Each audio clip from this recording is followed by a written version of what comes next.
আসসালামু আলাইকুম, আমি মাহমুদুল হক শাওন। আমি ফুল স্ট্যাক ব্যাচ 10 স্টুডেন্ট। আমি এখন পড়াশোনা করছি কুষ্টিয়া পলিটেকনিক ইনস্টিটিউশনে, computer science and technology 5th semester.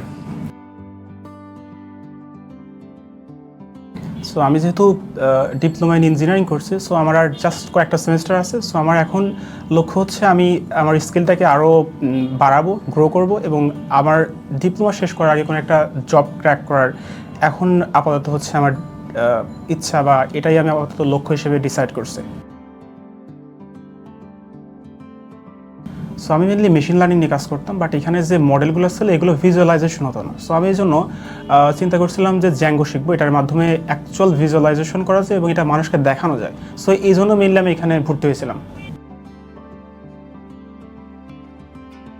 So আমি প্রিভিয়াসলি বললাম যে আমি আসলে মেশিন লার্নিং নিয়ে কাজ করতাম। সো আমি ওই মডেলগুলো এখন ভিজুয়ালাইজও করতে পারছি এবং বিভিন্ন ওয়েবসাইটে এটা ডিপ্লয় করতে পারছি।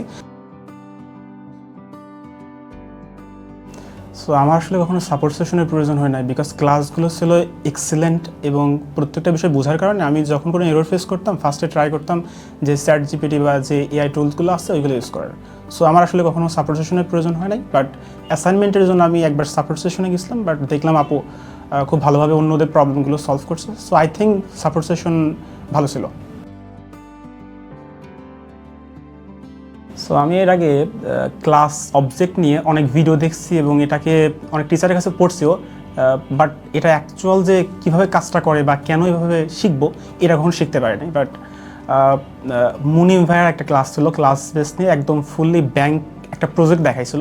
সো আমার কাছে এটা সবচেয়ে ইন্টারেস্টিং লাগছিল।